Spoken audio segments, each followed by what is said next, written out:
Clínicas jurídicas. En la clase anterior habíamos hablado de los instrumentos y de la prueba de testigos. En esta clase vamos a comenzar hablando de la prueba confesional. No nos olvidemos que estamos dentro del periodo de la discusión, ahora de la prueba. Terminamos el periodo de la discusión y nos encontramos en el periodo de la prueba, en esta regla general, ¿no es cierto?, salvo periodos de prueba extraordinarios que son de 20 días hábiles. En este periodo normalmente se deberían rendir las pruebas, salvo que, como en el caso de la confesión de parte, puede rendirse, ¿no es cierto?, la prueba antes incluso de que comience el juicio, es decir, como una medida prejudicial, según lo explicamos a ustedes oportunamente. Entonces, nosotros vimos cómo se rendía la prueba de testigo.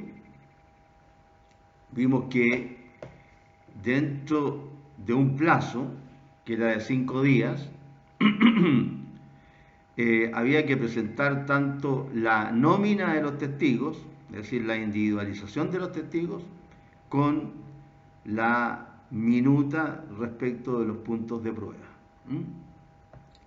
Esta nómina de testigos tenía que ver con la individualización completa de cada testigo, teniendo en cuenta que según lo que dice la ley, cada testigo podía declarar, o sea, respecto de cada punto de prueba podían declarar hasta 6 testigos. Entonces vimos cómo se llama que el testigo declaraba de una manera, y vamos a ver que ahora, ¿no es cierto?, las partes declaran de una manera diferente, pero también es una declaración. En general,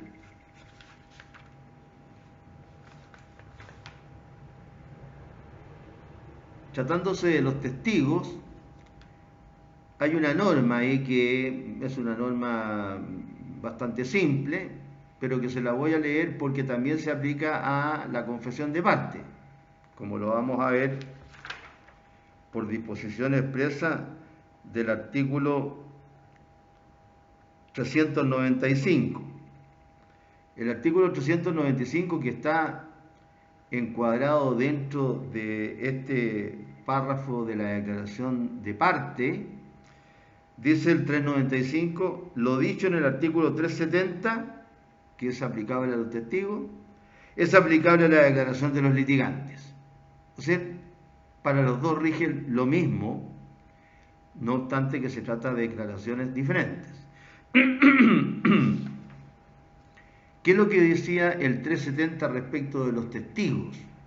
Decía, las declaraciones de testigos se consignarán por escrito, conservándose en cuanto sea posible las expresiones de que se haya valido el testigo, reducidas al menor número de palabras. Es decir, el receptor que tome la declaración o el actuario, si es que lo decide el tribunal, tiene que tomar las palabras que diga el testigo, en lo posible tal como las diga, reduciéndolas así. Es decir, no puede ni el receptor ni el actuario, en su caso, adecuar a su pinta lo que declara el testigo, porque puede hacer variar el sentido de la declaración. ¿Qué dice el inciso segundo del 370? Después de leídas por el receptor en alta voz y ratificadas por el testigo, ¿no es cierto?, se la leen al testigo y él dice sí, estoy de acuerdo, ¿no es cierto?, serán firmadas por el juez, el declarante, el testigo, si sabe, y las partes, si también saben. Claro, puede que el testigo y las partes no sepan leer o escribir. Casi no ocurre, pero puede ocurrir. Si también saben y se hallan presentes, autorizándolas un receptor que servirá también como actuario en las incidencias que ocurran durante la audiencia de prueba. Bien, esta cuestión tan simple de tomar la declaración por escrito, este es un procedimiento escrito, ¿no es cierto?, que dice la ley respecto del testigo. Después, el 395 lo hace aplicable también a las declaraciones de las partes. ¿Por qué decimos que la declaración de los testigos es diferente a la declaración de las partes? El legislador lo entiende así, por eso que hay una pequeña variación en la forma de que presten ambos sus declaraciones. Nosotros vimos cómo se prestaba la declaración del testigo, se individualizaban, ¿no es cierto?, en un escrito y se presentaba la minuta de puntos de prueba. O mejor dicho, pregunta acerca de los puntos de prueba ya fijados por el tribunal. Mientras que en el caso de la declaración de partes, las preguntas que hace la parte contraria al absolvente están hechas en un escrito que se dobla y se coloca dentro de un sobre que se cierra y se firma una vez que está cerrado. Y ese sobre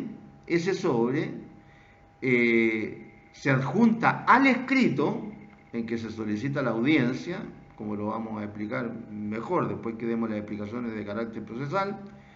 Se adjunta al escrito ese sobre que contiene las preguntas, y una vez que se llegue el día de la audiencia, ¿no es cierto?, en que se llama al absolvente y se llama a las partes, y una vez que estamos dentro del tribunal, se tomó el juramento, el funcionario, generalmente el juez está ocupado en otra cosa, el funcionario le señala a la parte que se va a producir la prueba de parte.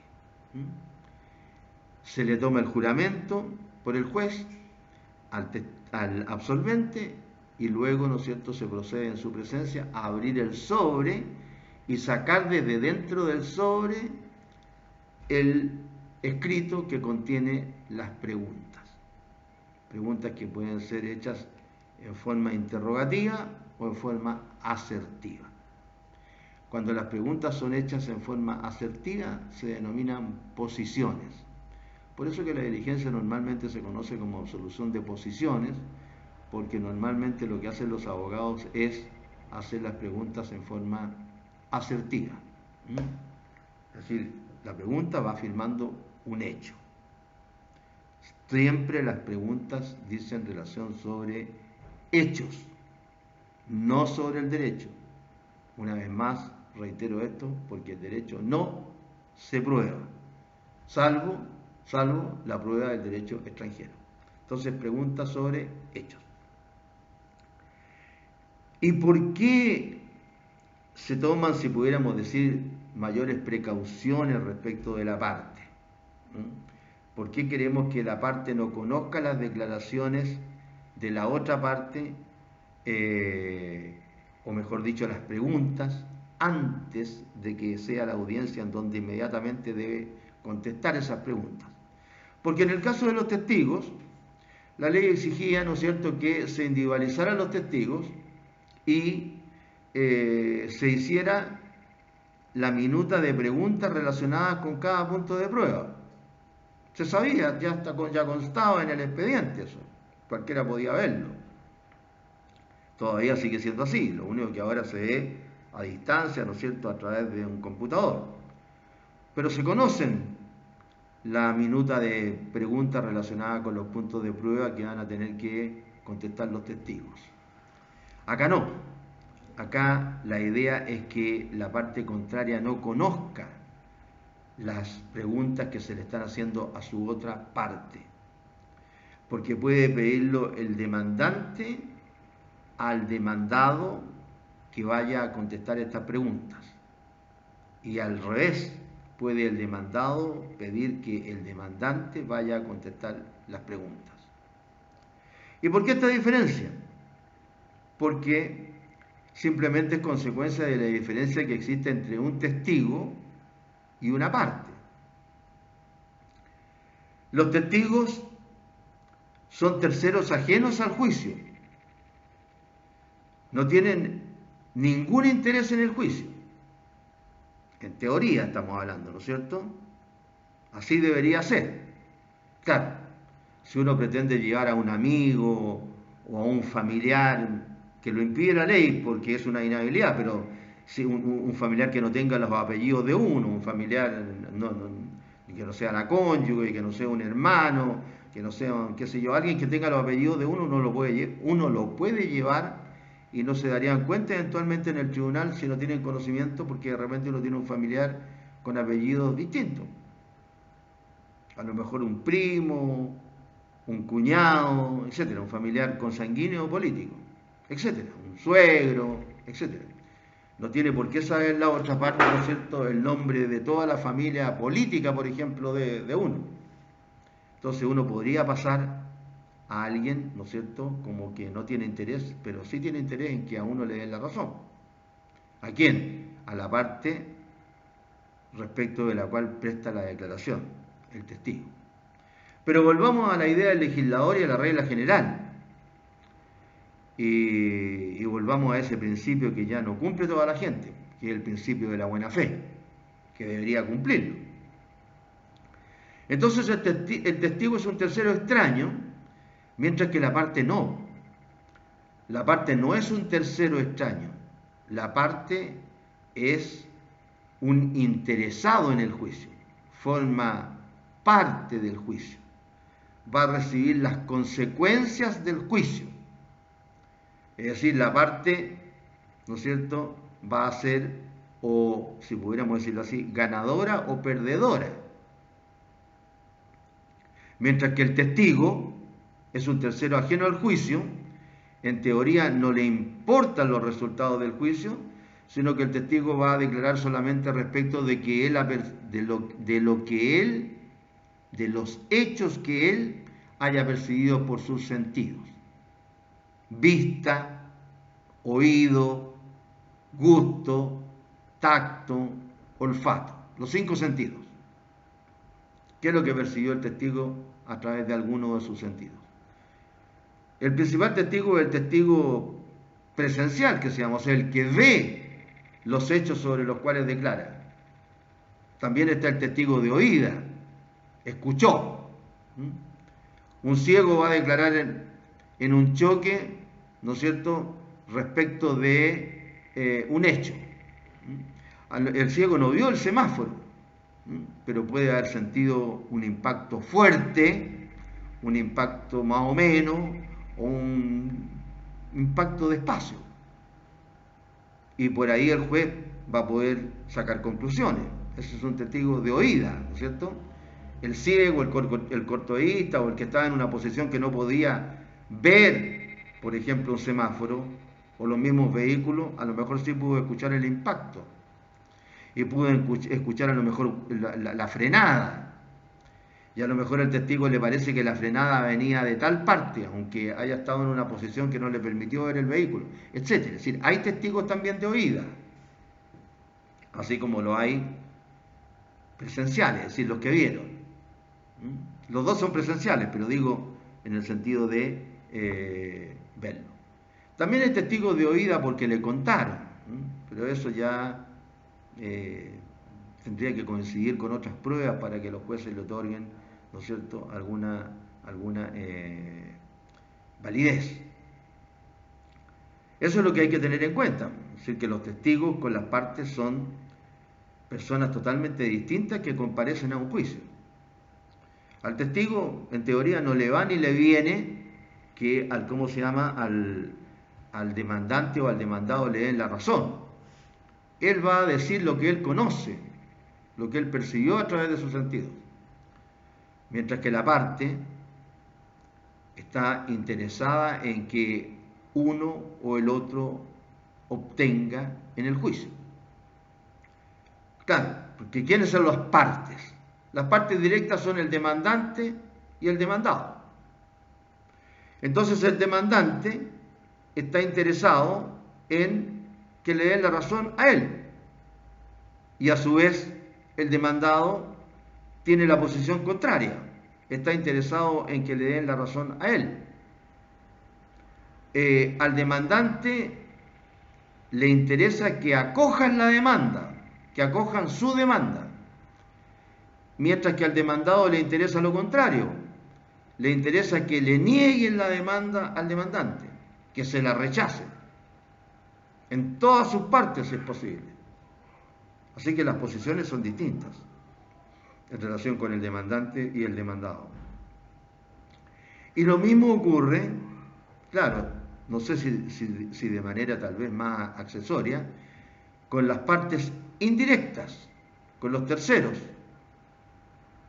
independientes, coadyuvantes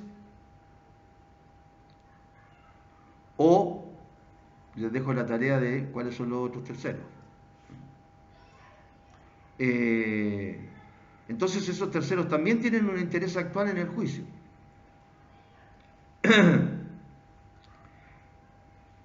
Entonces, por esa razón es que el legislador ha variado, por decirlo de alguna manera, la forma en que presta la declaración un testigo y una parte. Como siempre, tenemos el Código de Procedimiento Civil en la mano y, por si acaso, el Código Civil, que es lo que yo les digo a ustedes, porque hay alusiones siempre de uno al otro. Aquí vamos a ver que en relación con la prueba, cuando hablemos de la confesión de parte, la ley se remite al Código Civil, así que hay que tenerlo siempre a la mano porque estamos estudiando un procedimiento civil.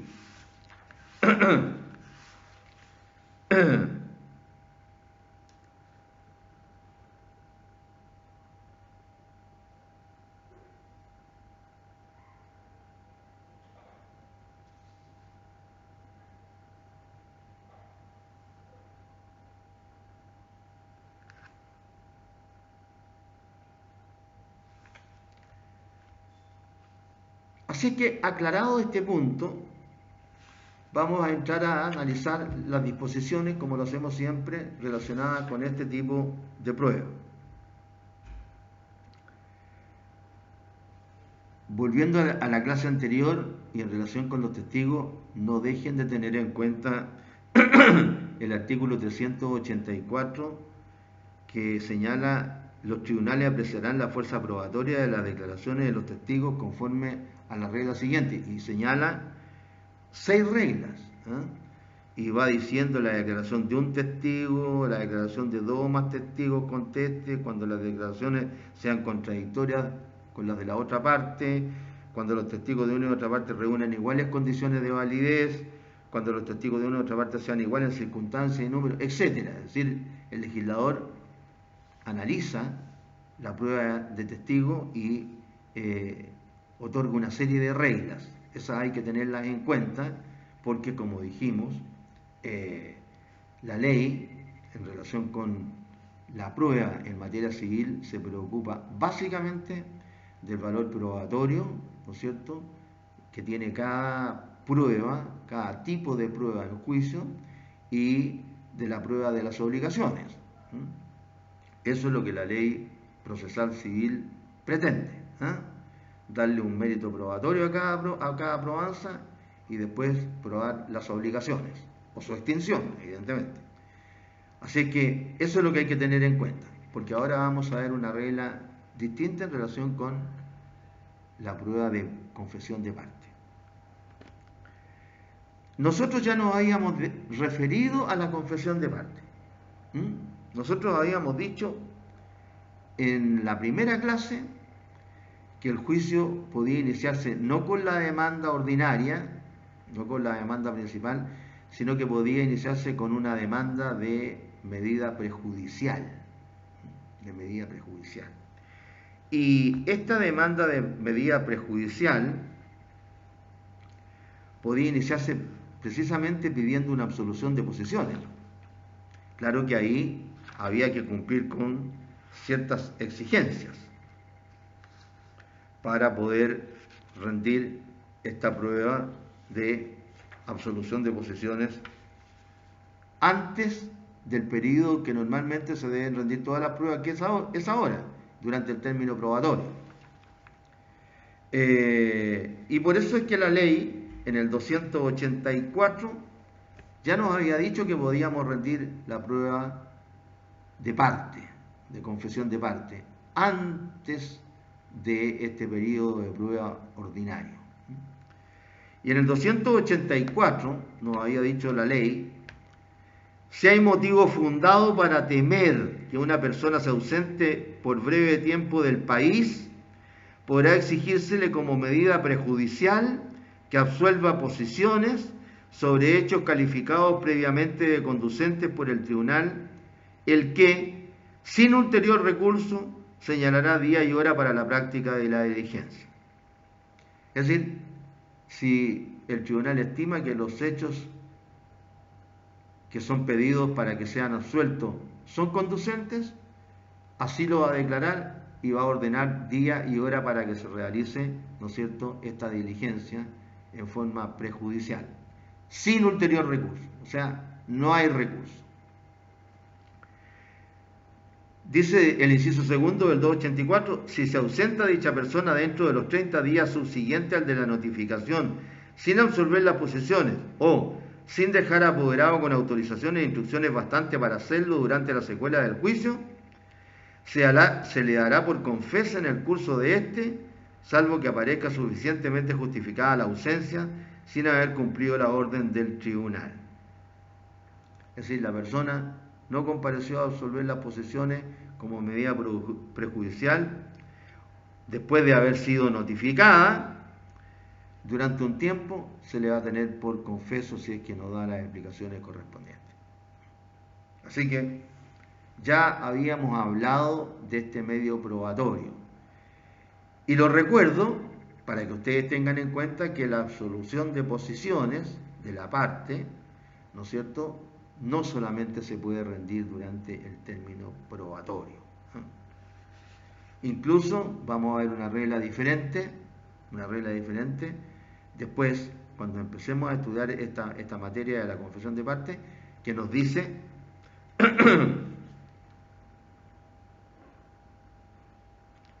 que tan pronto sea contestada la demanda, puede una parte pedir la absolución de posesiones de la otra. Cualquiera de las partes puede pedir la absolución de posesiones de la otra una vez contestada la demanda. ¿Y por qué una vez contestada la demanda? Porque el demandado ya sabe en qué consiste la demanda. El demandante lo sabía, si él hizo la demanda, entonces él podría haberlo hecho antes, pero en virtud del principio de la bilateralidad de la audiencia, ¿no es cierto?, el legislador esperó que sepa también el demandado en qué consiste lo que señala su contraparte. Entonces, como ustedes pueden ver, esta prueba se puede realizar no solamente durante el término probatorio ahora, sino que ya una vez contestada la demanda. Y otra norma, le enseño cosas prácticas, ¿no es cierto? Cosas prácticas, a la pasada, pero cosas prácticas, para litigar. Otra cosa que es interesante que ustedes tengan en cuenta, que esto lo van a aprender rápido, algunos, otros menos rápido, ¿no? Siempre en esto hay algunos que aprenden más rápido y otros menos rápido, ¿no? Y otros bien lentos. En el artículo 7 del Código de Procedimiento Civil se señalan las facultades que tiene el procurador judicial. Y en el artículo 7, inciso primero, se habla de las facultades normales. Las facultades normales. Y en el inciso segundo de este artículo 7 se habla de las facultades especiales, que requieren mención especial. Es decir, si a ustedes les confieren poder así nomás, la norma general, ¿cuál es? En un otro sí de un escrito, ¿no es cierto? Se le confiere poder. Y si solamente se dice, sirva su silla tener presente que designo abogado y apoderado a don Juan Pérez Gutiérrez, patente al día, domiciliado en tal parte, sin expresar nada, significa que ustedes le están confiriendo las facultades del inciso primero del artículo 7. Es decir, el poder para litigar se tendrá conferido para todo el juicio en que se presente, y aun cuando no exprese las facultades que se conceden, autorizará al procurador para tomar parte hasta la ejecución definitiva de la sentencia. Pueden tramitar todo. Pero hay algunas facultades que requieren mención especial. Mención especial. Y esas facultades tienen que señalarlas a ustedes cuando otorgan patrocinio y poder. Es decir, cuando otorgan un mandato judicial, sobre todo el patrocinio, ¿no es cierto?, se consuma, por decirlo así, con la firma, ¿no?, de la parte. Y dentro de las facultades especiales, ¿qué aparece? Este medio de prueba: absolver posiciones. ¿Y qué dice el artículo 7 en su inciso segundo? Es decir, ¿cuáles son las facultades especiales? Leo: sin embargo, no se entenderán concedidas al procurador, sin expresa mención, las facultades de desistirse en primera instancia de la acción deducida, aceptar la demanda contraria, absolver posiciones, renunciar a los recursos a términos legales, transigir, comprometer, otorgar a los árbitros facultades de arbitradores, aprobar convenios y percibir. Si ustedes no señalan esas facultades, entonces especiales, entonces significa que no le otorgaron esa facultad especial al procurador. Entonces, esa es una cuestión práctica que los abogados normalmente utilizan para no tener que esperar que todos se lo notifiquen, no solo al abogado, sino que también a su cliente. Es decir, si ustedes son el abogado de la parte demandante o de la parte demandada y tienen un poder simple, un mandato judicial simple, sin estas facultades especiales, significa que si se requiere algún trámite que tenga que ver con alguna de esas facultades especiales, van a tener que notificarlo a ustedes como abogados, pero también a su cliente. ¿Entienden? Entonces, de repente, a lo mejor, por X razón, como siempre les digo, un abogado tramita varios juicios a la vez, con un solo juicio, no sé, a menos que cada juicio, una vez al mes, cobrar un honorario bastante alto, podría, como se llama, mantenerse él y su familia, pero normalmente eso no ocurre. Entonces está tramitando varios juicios. Y si hay que notificarlo a él y a su parte, y si esto además es en varios juicios, se encontraría con un problema, porque de repente diría, me notificaron a mí, ¿y cuándo notificaron a mi parte? Y entonces habría a lo mejor un problema de plazo y a lo mejor quedaría rebelde. Y se le produciría un problema con un medio de prueba importantísimo. Importantísimo. Además de otros problemas que pueden ocurrir. Bien, entonces, ¿cómo se hace? Lo vamos a repetir esto. Esta facultad se señala en el escrito en que se confiere patrocinio y poder, como por ejemplo, sirva su silla tener presente que designa abogado patrocinante a don Juan Pérez Gutiérrez y confiero mandato judicial con todas las facultades del inciso segundo del artículo 7 del Código de Procedimiento Civil que doy por expresamente reproducidas. La mayoría de los tribunales entienden que con esta frase, con todas las facultades del inciso segundo del artículo 7 del Código de Procedimiento Civil que doy por expresamente reproducidas, entienden que no es necesario copiar una a una todas las facultades. No es necesario. Habrá uno que otro juez que quiere que se las copien todas. No sé. Ahí ustedes van a tener que ver cómo se llama, si las copian todas, etc. Ahora es más fácil, porque a lo mejor ese otro sí lo tienen grabado, ¿no es cierto? Y ya es fácil insertarlo en su escrito. Ya.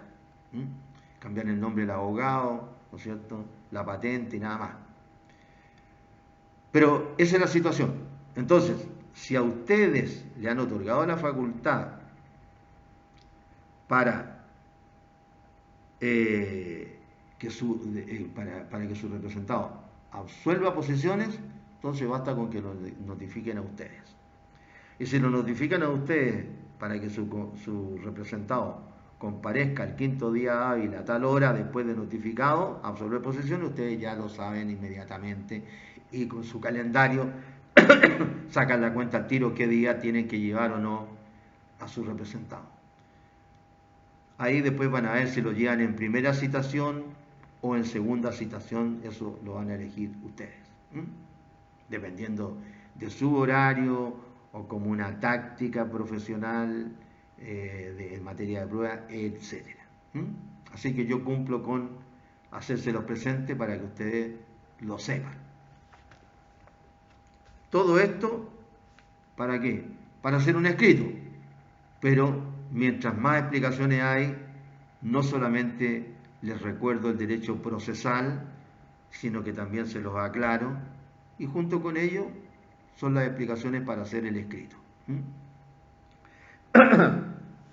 Entonces ahora ya vamos a empezar a hablar de este medio de prueba, la confesión de parte.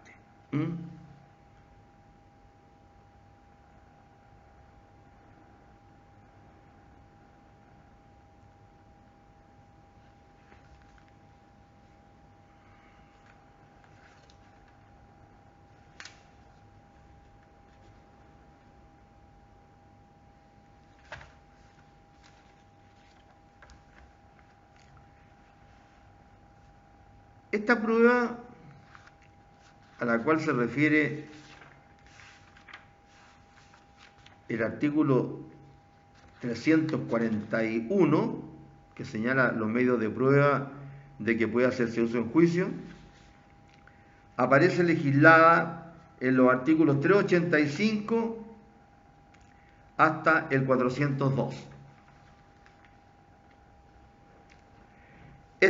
No los vamos a leer todos los artículos, pero vamos a ir comentando, creo yo, los más importantes para explicar después el escrito. En el 385 se señala, perdón, voy a cerrar el ventanal.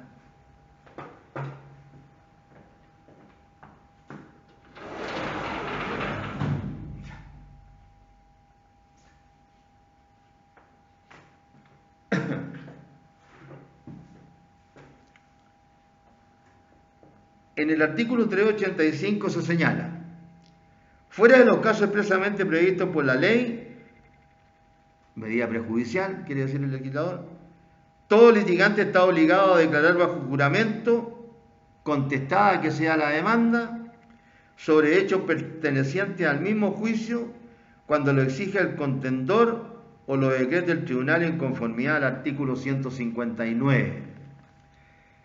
El tribunal también podría decretar esta medida de oficio. ¿Cómo? Como medida para mejor resolver. A veces el tribunal lo hace. No nos olvidemos que estamos en un proceso civil, el juez actúa a instancia de parte, no actúa de oficio. Pero a lo mejor el juez cree que es necesaria esta prueba para tener más claridad al dictar su sentencia. ¿Qué dice el 159? Los tribunales, solo dentro del plazo para dictar sentencia, podrán dictar de oficio medidas para mejor resolver. Las que se dicten fuera de este plazo, el plazo para dictar sentencia que no se cumple, ya es otro cuento, ¿no es cierto? La ley señala cuál es el plazo para dictar sentencia definitiva en este tipo de juicio, y no se cumple. Las que se dicten fuera de este plazo se tendrán por no decretadas. Sin perjuicio de lo establecido en el inciso primero del artículo 431, podrán dictar alguna o algunas de las siguientes medidas. Número 2, 159, número 2, la confesión judicial de cualquiera de las partes sobre hechos que consideren de influencia en la cuestión y que no resulten probados. Es decir, el tribunal va a ser el que de oficio va a ordenar que una de las partes absuelva posiciones, o las dos. Ocurre muy lejana vez, muy lejana vez. Normalmente los jueces tienen la película clarita, no es necesaria esta diligencia. Lo sé, lo sé. También, como medida para mejor resolver, está agregar documentos, inspección personal del objeto de la demanda, el informe de peritos, que es lo que sí ocurre con más frecuencia como medida para mejor resolver, también en segunda instancia. La comparecencia de testigos que hayan declarado en el juicio para que aclaren o expliquen sus dichos oscuros contradictorios. Pasa lo mismo que con la confesión de parte. Muy pocas veces lo he visto a través de tantos años de mi vida que el tribunal de oficio vaya a tratar de aclarar algún punto. Y la presentación de cualquier otro auto que tenga relación con el pleito, es decir, traer a la vista un expediente. Eso también se da porque es fácil ordenar esta diligencia, ¿no es cierto? Tráigase a la vista los autos rol tanto de tal juzgado y le llega al juez ese expediente. El juez lee la parte que le interesa. Eso es más fácil. En los otros casos el juez tiene que hacer preguntas, tiene que ocurrírsele cuáles son las preguntas, etc. Entonces es más difícil. Por eso que se hará tan a lo lejos, me imagino. Entonces, con destaque de la demanda, ya se puede pedir en el juicio que se está tramitando la absolución de posiciones de las partes. Esta diligencia se podrá solicitar en cualquier estado del juicio y sin suspender por ella el procedimiento hasta el vencimiento del término probatorio en primera instancia y hasta antes de la vista de la causa en segunda. Hay un plazo, ¿sí? ¿Hasta cuándo se puede pedir? ¿Hasta que se vence el término probatorio en primera instancia o hasta antes de la vista de la causa en segunda? Es decir, hasta antes de los alegatos. Claro, los alegatos ponen fin, ¿no es cierto?, a la etapa de discusión en segunda instancia. Entonces, después de los alegatos, esta absolución de posiciones como que no tendría razón de ser. Y así lo entiende la ley, por algo lo dice. Y qué interesante, sí. Este derecho solo lo podrán ejercer las partes hasta por 2 veces en primera instancia y 1 vez en segunda. Pero, si se alegan hechos nuevos durante el juicio, podrá exigirse 1 vez más. O sea, ustedes en primera instancia pueden hacer que, si son el demandante, pueden hacer que el demandado comparezca 2 veces a absolver posiciones en primera instancia hasta el vencimiento del probatorio. No se olviden que una vez que contestó la demanda ya empieza la posibilidad de pedirlo. Así que tienen 2 veces. Tienen un periodo para hacer la notificación y todo. Tienen que ser igual diligentes. Y el demandado a su vez lo mismo. También tiene 2 posibilidades para pedir en primera instancia que la contraria, el demandante, absuelva las posiciones que él presenta. Y en segunda 1. Y incluso podría haber una vez más si se alegan hechos nuevos durante el juicio. Si se alegan hechos nuevos durante el juicio. Ahí el problema no va a ser ¿cómo se llama? La posibilidad de rendir esta otra prueba, sino que ¿cómo podrían alegarse hechos nuevos durante el juicio después que está firme la resolución que recibió la causa a prueba y fijó los hechos controvertidos? Entiendo que no se pueden señalar hechos nuevos durante el juicio. Pero el legislador da la posibilidad. Y si el legislador lo dice, bueno, el legislador manda. Es decir, podría hacerse, porque el legislador lo está diciendo. Bien, respecto de esta prueba. Entonces, ahí tenemos ese derecho. Siempre les señalo lo mismo. Y les pido disculpas porque yo soy reiterativo con el afán de que entiendan bien las cosas y que se vaya quedando de a poco todo en la cabeza. Los hechos, dice el 386, acerca de los cuales se exija la confesión, podrán expresarse en forma asertiva o en forma interrogativa, pero siempre en términos claros y precisos, de manera que puedan ser entendidos sin dificultad. Los hechos. Ninguna pregunta de derecho. Ninguna pregunta de derecho. Por ejemplo, ustedes, ¿qué podrían preguntarle? ¿Existe el contrato de compraventa celebrado en la notaría tanto, el día tanto? ¿Existe o no existe? Ese es un hecho, si existe o no existe. Y la parte que declare va a decir si existe o no existe. Y va a tener que decir el por qué existe o por qué no existe, según su apreciación personal. Si dice existe, pues yo mismo fui a la notaría a firmarlo. No existe, no, porque yo no tengo idea, no lo conozco. Incluso puede decir, el día que aparece ahí, que me están señalando, yo no estaba acá en Arica. Sí, tiene que decir por qué está diciendo que sí o que no. Pero siempre los hechos que se le preguntan a la persona tienen que ser en términos claros y precisos. Claros y precisos. Por eso que uno molesta, qué sé yo, a los estudiantes de Derecho, bueno, en las otras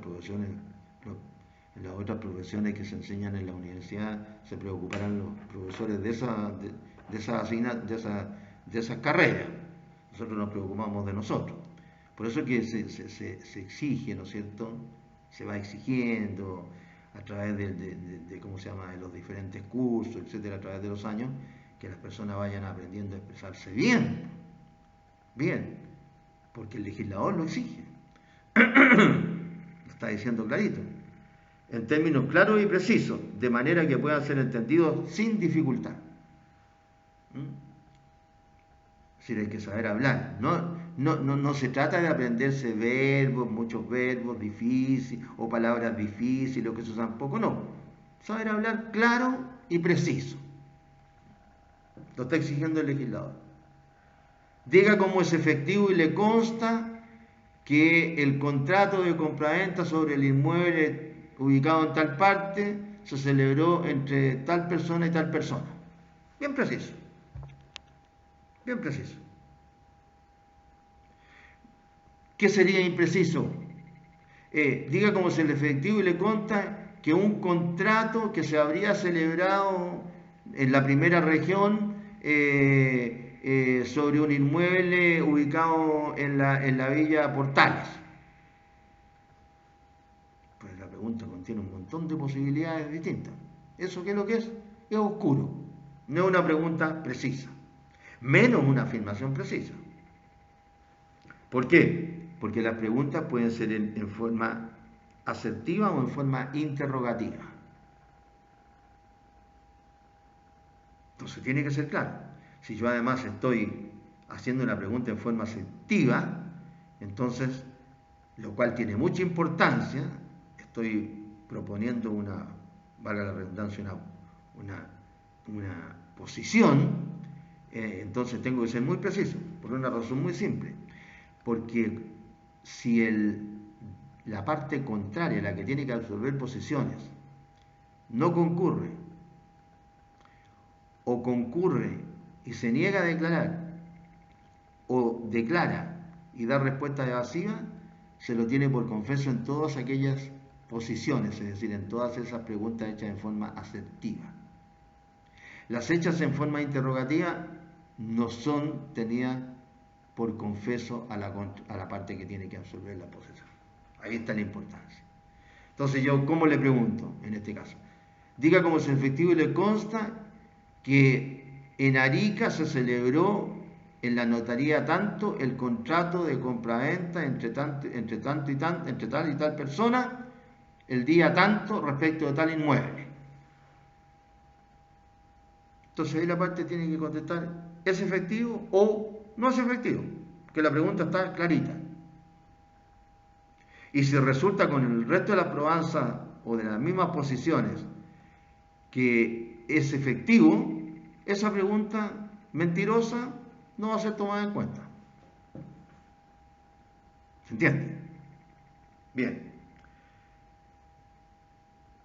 Aquí después habla de lo que yo les comentaba en el artículo siguiente, el 387, mientras la confesión no sea prestada, se mantendrán en reserva las interrogaciones sobre que debe recaer. Esto de que las preguntas van en un escrito que se introduce en un sobre que se cierra y se firma después. Y normalmente los abogados le colocamos scotch, para que quede más sellado, ¿ah? Y claro, ya ahí sí, y se firma arriba el scotch incluso, ¿ah? Y se colocan en el anverso del sobre todos los datos del juicio. Primer juzgado de letra, rol tanto, absolución de posiciones, y se coloca el nombre del que va a absolver, todo clarito. Cosa que lo busquen en el tribunal y lo encuentren al tiro. Entonces se mantienen en reserva las preguntas. Se abren solamente el sobre una vez que el absolvente prestó juramento ante el juez. Si no prestó juramento, esa diligencia es inválida, no vale, no produce efectos. Después el artículo siguiente se señala a quién el tribunal puede cometer la diligencia. Cometer, dice la ley, es decir, asignar la diligencia, ordenar la diligencia. Cometer, usa el legislador. Después, en el artículo 389, se señala una serie de personas que están exentos de comparecer ante el tribunal a prestar la declaración de que tratan los artículos precedentes. Se mencionan a ciertas autoridades de los principales, de los tres poderes del Estado y a las autoridades principales normalmente. También algún tipo de autoridades que son de algunas religiones, pero que a esta altura, no sé por qué, deberían estar constituidas todavía en dignidad, como el arzobispo, los obispos, los vicarios generales, los provisores y los vicarios y provicarios capitulares, o sea, lo tienen que declarar, no sé por qué. Eso ha impedido que muchos de los abusos que se han cometido en relación con las demandas en procesos civiles, ¿no es cierto?, estas pruebas no se puedan realizar. Claro, porque es más difícil ir al domicilio de la persona, sobre todo cuando el domicilio queda en un monasterio que es súper grande, ¿no es cierto?, en donde hay que pasar varias puertas primero, etcétera, etcétera, etcétera. Y porque además a la persona, si tiene el proceso, a lo mejor lo cambiaron de monasterio, y lo informan una vez que lo notificaron, y etcétera. Es decir, dilatar los juicios es una cosa que hay abogados que tienen mucha experiencia. También están impedidos, ¿cómo se llama? Lógico, aquí sí que hay una medida lógica, el que está enfermo, los enfermos, o por cualquier otro impedimento, ¿no es cierto? Imagínense ahora que hay pandemia. Si además de la pandemia está enfermo, y si además de que estar enfermo tiene más de 75 años o más, que está con arresto domiciliario, porque lo decretó en el fondo el gobierno, todos los de 75 años hacia adelante estamos con arresto domiciliario. ¿Por qué? No sé, porque parece que los viejos se cuidan más que los jóvenes de esta pandemia. Por una razón bien simple, porque tienen más chance de morirse. Y sin embargo nos decretaron, ¿no es cierto?, reclusión. Ni siquiera reclusión, presidio menor en su grado mínimo. Estoy diciendo unos chistes, pero el asunto es que no podemos salir de nuestra casa,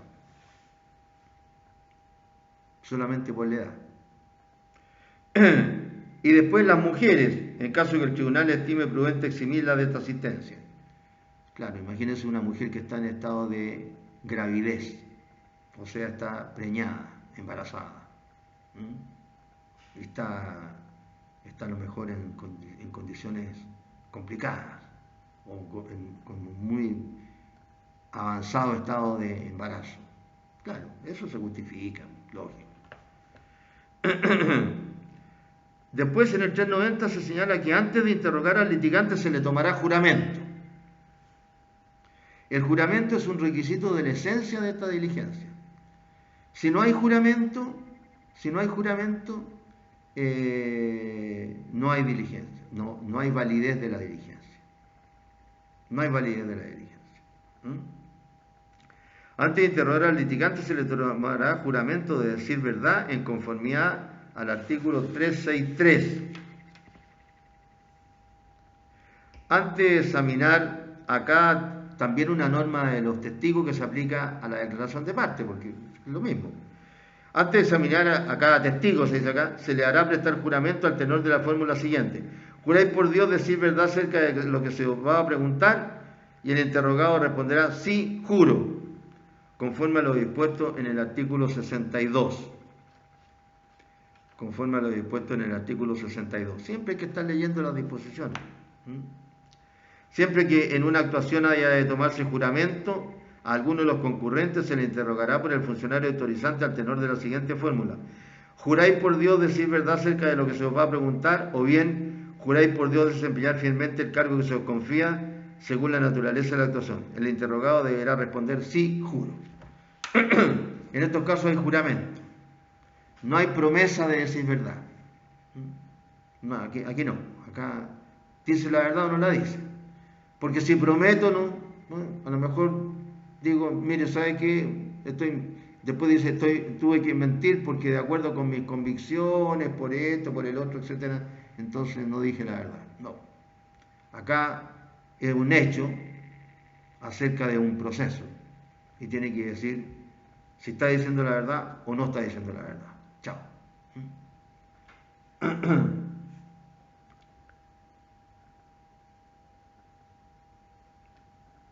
Importante, la declaración deberá prestarse inmediatamente de palabra y en términos claros y precisos. Incluso la ley se coloca en el caso de que el confesante sea sordomudo. Podrá, como se llama, escribir su confesión delante del tribunal o ministro de fe encargado de recibirla. Si es sordomudo, es mudo, no puede hablar, ¿no es cierto? Y es sordo, a lo mejor se le hacen, ¿no es cierto?, por signos, ¿no es cierto?, por ademanes. El que tiene esos conocimientos le indica que puede hacer lo que él conozca, los hechos que él conozca, puede escribirlos, y se le puede tomar así la declaración. Si se trata de hechos personales, deberá prestarse afirmándolos o negándolos, nada más. Y también puede admitir el tribunal la excusa de olvido en casos calificados, cuando el tribunal se dé cuenta que es posible que uno se haya olvidado. Si le dicen, oiga, mire, supongamos que estamos hoy día, junio del 2020, y le preguntan, oiga, ¿usted el 14 de octubre del 2015 fue a la notaría tanto? No, la verdad es que no me acuerdo. No me acuerdo. Claro, no me acuerdo porque, no sé, pues si es de edad o si tiene alguna discapacidad, etcétera. Y además, si le están preguntando sobre algo que a lo mejor hace muchas de esas cosas todos los días, tampoco se va a acordar. Bueno, eso lo va a calificar el juez. Y además puede el confesante añadir las circunstancias necesarias para hacer más clara su contestación, su confesión. Después se dice que el litigante puede presenciar la declaración del contendor y hacer al tribunal las observaciones que estime conducentes para aclarar, explicar o ampliar las preguntas. Incluso puede pedir que se repita. Esto se hace en la práctica de los tribunales, dando la oportunidad a la otra parte que haga lo que se llama la contrainterrogación. Se usa respecto de los testigos y también respecto de la parte en este tipo de pruebas.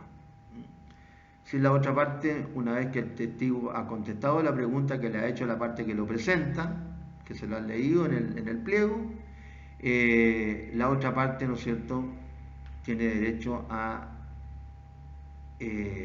preguntarle, ¿no es cierto?, acerca de su respuesta. todo atingente a la pregunta y a la respuesta. No se puede ir para otro lado, para otro punto de prueba.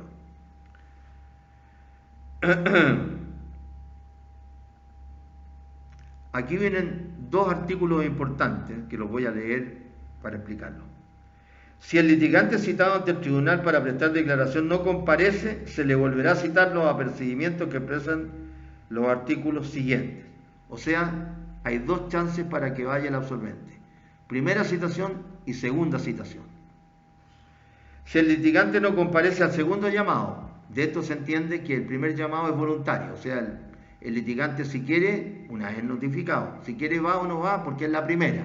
A la segunda ya está obligado a ir, porque si no tiene consecuencias. Sí, porque si no, no iría nunca, ¿no? O iría a la 15ª vez y la otra parte no está en condiciones de estar pagando 15 notificaciones para hacer esta diligencia. Ni tampoco se lo va a permitir el tiempo que tiene para rendir la diligencia. Si el litigante no comparece al segundo llamado, o si compareciendo se niega a declarar, o si compareciendo da respuestas evasivas, tres posibilidades. No comparece, o comparece y se niega a contestar, o comparece y da respuestas evasivas. Se le hará por confeso a petición de parte en todos aquellos hechos que estén categóricamente afirmados en el escrito en que se pidió la declaración. Aquí viene lo importante, ¿no es cierto?, en relación con la forma en que se hacen las preguntas.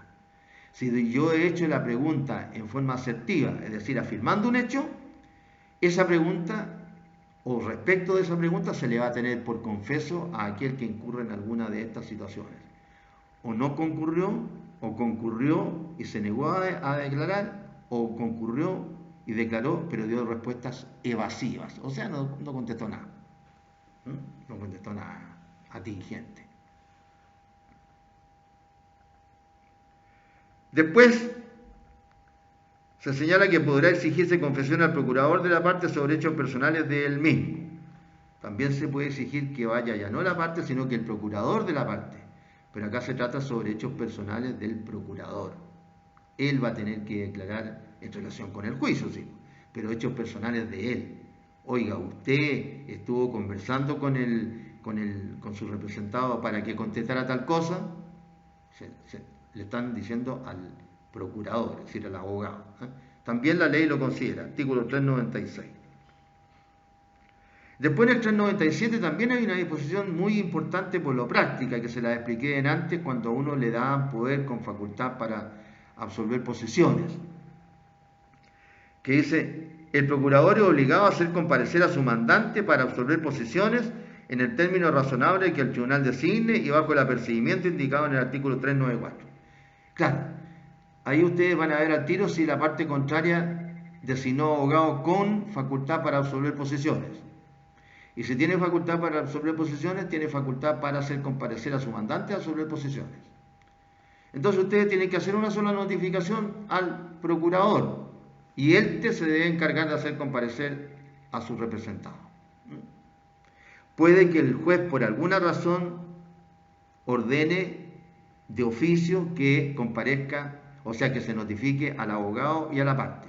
Pero eso ya es cosa del juez y también ocurre en muy pocas ocasiones, porque a lo mejor el juez tiene alguna idea de que el abogado está entramando, etcétera, etcétera. Después en el 398 se habla de la confesión extrajudicial, qué tipo de prueba es. Y después en el 399 se habla de el valor probatorio de la confesión judicial, que es la que más interesa. La confesión extrajudicial puede servir de base para una presunción judicial, si es que se dan ciertas circunstancias, o también puede ser estimada, ¿no es cierto?, de mayor valor, todo dependiendo al final de las circunstancias y del juez. Así que la que interesa es la confesión judicial, es decir, la que se presenta ante el juez. Y acá se remite la ley al Código Civil. Los tribunales apreciarán la fuerza probatoria de la confesión judicial. ¿Cuál es la confesión judicial? La que se presta ante el juez. Ante el juez. La extrajudicial es la que se presta ante en cualquier otro lugar. ante cualquier otra persona que no sea el juez de la causa. Puede ser la misma contraparte, pero no ante el tribunal. Esa es extrajudicial. O puede ser prestada ante un tercero, etcétera, etcétera. Esta fuerza probatoria se analiza conforme al artículo 1713. 1713. Código Civil. ¿Qué dice el 1713?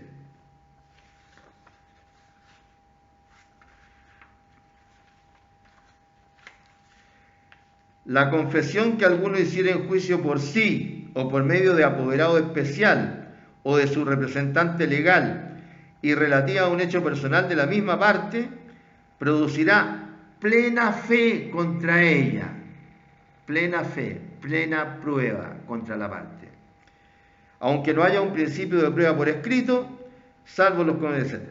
No podrá el confesante revocarla a no probarse que ha sido el resultado de un error de hecho. ¿Sí?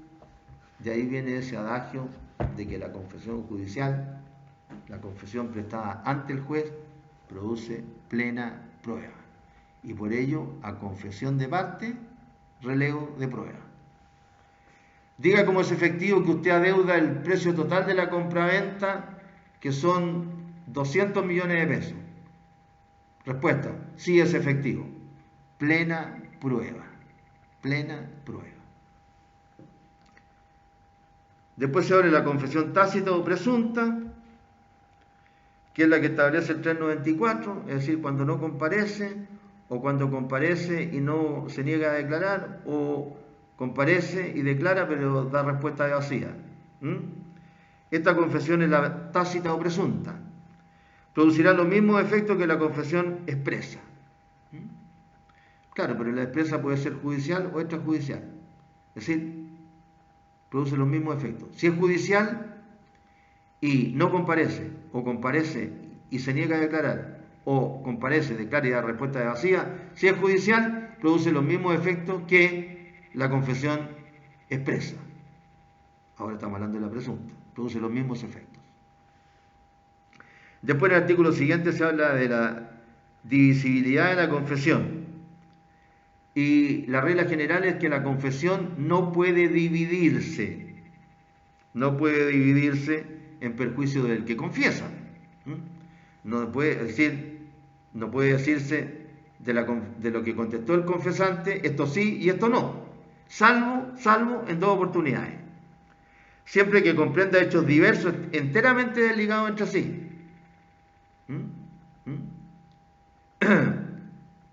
En el caso que le digo, sí, es efectivo, debo 200 millones de pesos,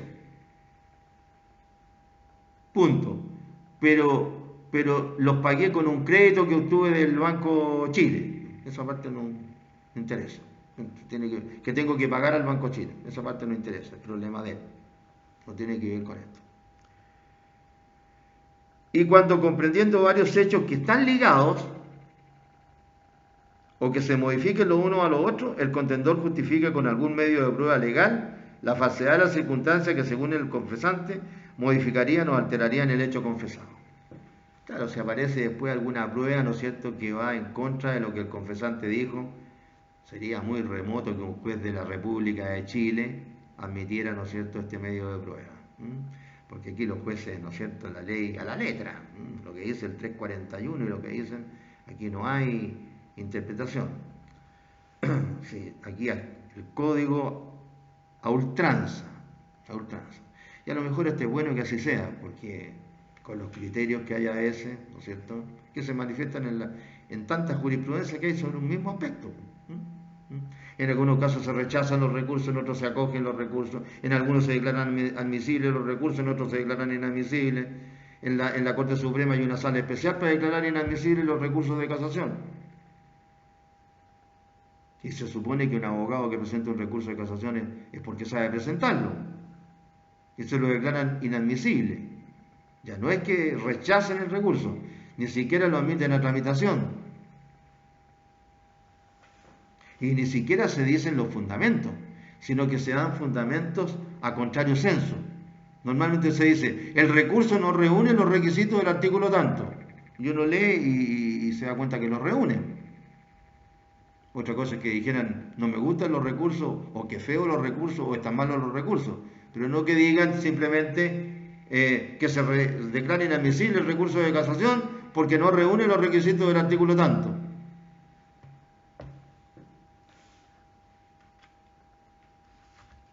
Bien. Hemos dado las explicaciones respecto de este medio de prueba llamado confesión de parte.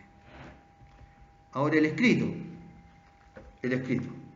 Tenemos que tener primero un escrito pidiendo, ¿no es cierto?, que se nos designe una audiencia para que la parte contraria conteste las preguntas que están en el sobre que nosotros adjuntamos al escrito.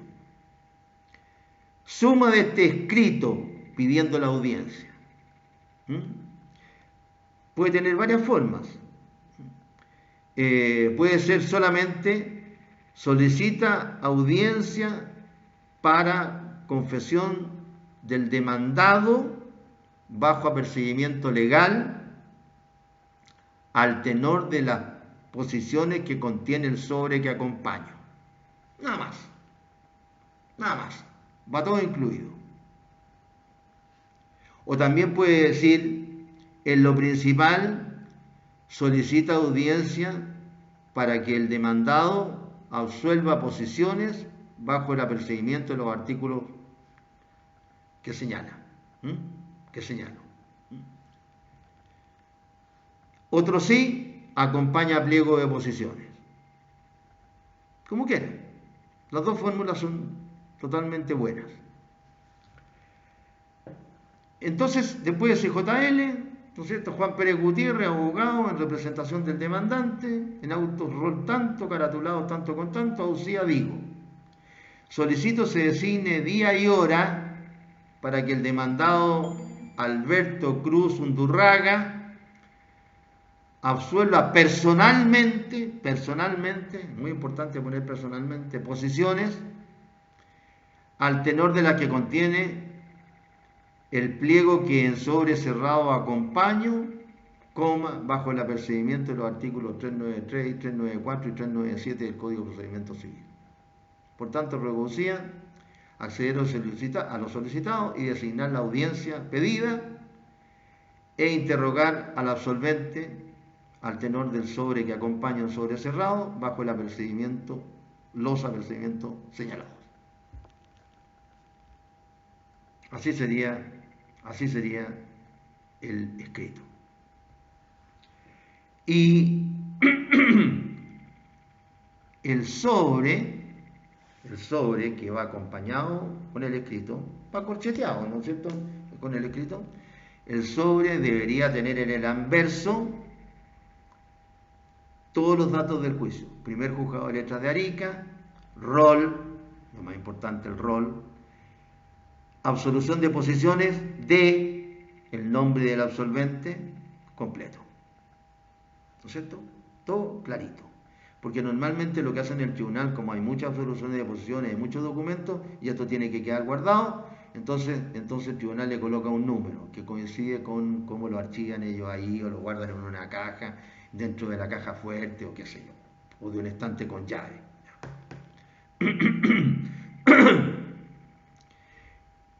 Y entonces en ese sobre se inserta el pliego que contiene las preguntas.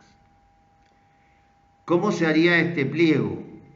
También en la parte de arriba individualizar tanto al absolvente como al juicio, para que quede bien clarito.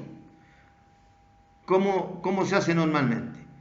Las posiciones que deberá absolver Juan Pérez Gutiérrez en juicio rol caratulado tanto, son las siguientes. 2 puntos. Y para no colocar en cada una de las preguntas lo mismo, se coloca 2 puntos en la línea que sigue. Diga cómo es efectivo y le consta. 2 puntos. 1. O primera, como ustedes quieran. 1. Diga cómo es efectivo y le consta, lo colocamos en la frase final y después solamente colocan 1. que usted concurrió junto con el señor tanto a la notaría tanto, el día tanto en que se celebró el contrato de compraventa sobre el inmueble tanto. Y así se van escribiendo todas las preguntas. Se termina el número de preguntas que ustedes hagan. El ideal es que las hagan en forma asertiva para los efectos de, ¿no es cierto?, declarar después a la persona confesa. Y cuando terminan las preguntas, firma. ¿Quién firma? El que normalmente hace las preguntas, que es el abogado. Firma. No se olviden de la firma, porque si no, no va a valer ese pliego. Firma. Doble el pliego, ¿no es cierto?, dependiendo del sobre que lo acompañe, si es más grande, si es mediano, es más chico, etc. Lo dobla, cierra el sobre y le coloca un scotch bien puestito para que no vaya a tocar algo que la divina providencia se lo abra y sepa antes el absolvente las preguntas que le van a hacer. Porque podría, más o menos el absolvente se imaginará, pero no la sabe exactamente. Y además uno aprende a hacer las preguntas con el tiempo en un orden lógico. Si hago la pregunta tal primero, significa que me tendría que responder más o menos la segunda, que deviene de la primera más o menos en esta forma y así. Porque si, por ejemplo, si le digo en la primera pregunta, diga que usted conoce el contrato de edad, y la persona contesta, sí, es efectivo, conocí ese contrato. Perfecto. Segunda pregunta, diga como es efectivo le consta, una sola vez, ¿no es cierto? Entonces, usted sabe que el comprador pagó el precio total. Y la pregunta y la respuesta es la respuesta es no lo sé. Si dijo primero que había ido al acto, se supone que fue porque es uno de los testigos ahí en la notaría. Y por ende le leyeron el contrato. Y además porque ese documento es un documento público y respecto de las partes hace plena prueba. ¿Se da cuenta? O sea, hay una secuencia después. Es decir, uno hace que se caiga la otra parte si miente. Entra en contradicción con las otras preguntas. Pero eso ya es, después con el tiempo lo van a ir aprendiendo mejor. Y firman, doblan el pliego, lo meten en el sobre, le echan, ¿no es cierto?, saliva al sobre, lo pegan y además de pegarlo le ponen su buen scotch por los bordes, ¿no es cierto?, para que no se lo abra. Sí, también podrían abrirlo, pero van a romper el sobre y se va a notar mucho. Y lo firman. Después que le ponen el scotch, lo firman por arriba. Una firma que abarque una firma grande, no le va a poner una mosquita chica. Una firma normal suya, pero grandecita. Lo pegan con el escrito y ahí tienen, ¿no es cierto?, su petición con su pliego de posiciones, al cual está aludiendo el escrito. Lo cual significa que tampoco el tribunal podría decir, no, si usted nunca acompañó este escrito. Nunca lo acompañó. En la práctica de tantos años en los tribunales, me ha tocado ver, no que me hayan contado, otras me han contado, pero me ha tocado ver cuestiones insólitas, como por ejemplo, abogados reclamando porque en el tribunal le perdieron un cheque que había entregado en custodia y que tenía el recibo del funcionario, con la firma del funcionario, y el recibo de que se había recibido el documento por el tribunal. Normalmente cuando se entregaba antes, por lo menos cuando el procedimiento era no mitad computador y mitad persona, era todo en persona, usted entregaba un documento en custodia y le colocaban un recibo, el secretario del tribunal, porque hay ciertos documentos que si se pierde el documento se pierde la obligación. Toda esa cantidad de títulos de crédito que se dice que por eso que son, entre otras cosas, tan importantes, más allá del tráfico de esos documentos entre los comerciantes, sobre todo, que sirven hasta como medio de pago ese tipo de documentos, porque un comerciante con una letra de cambio, con un cheque, etcétera, puede entregárselo a otro comerciante para que le entregue mercadería, si es que al otro comerciante le parece que ese título es bueno, más allá de que ahora hayan perdido mucho de su prestigio esos documentos, pero por lo menos en una época valían cualquier cantidad. Ahora la gente, claro, pero eso ya es otra cosa, no tiene que ver con el derecho. La gente no paga nada, no reconoce deuda. ¿Para qué decir una deuda que ha contraído en forma verbal? Estamos viviendo otro mundo, hace tiempo. Entonces, recibido, y está el certificado de que fue recibido, y en el tribunal le dicen, no señor, acá no está el documento. Perfecto, acá ustedes no están en el tribunal, pero yo se lo entregué. Acá consta que yo se lo entregué al tribunal, no a usted, al tribunal. Así que el tribunal responderá. Ahora, ¿quién va a responder del tribunal? No sé. Siempre el que responde son las cabezas de serie, ¿no es cierto?, en los tribunales. En este caso, el ministro de Fe que recibió el documento. ¿Quién es el ministro de Fe en un tribunal? El secretario del tribunal. O si no, el juez. Y después él o los funcionarios que están a cargo en esa área, y después todos. Pero el asunto es que lo recibió el tribunal. Y de todas maneras, a la parte a la que le dicen que se perdió el documento, le están creando un tremendo problema. Porque pasan cosas. Ustedes dicen, pero ¿cómo? Estas cosas es mejor decirlas en persona, en presencia. Siempre las digo. Es mejor decirlas en presencia. Porque ocurren muchas cosas. Y ustedes los abogados tienen que estar siempre atentos. Entonces, habiendo terminado este medio de prueba, terminamos esta clase, queridos jóvenes. Cuídense.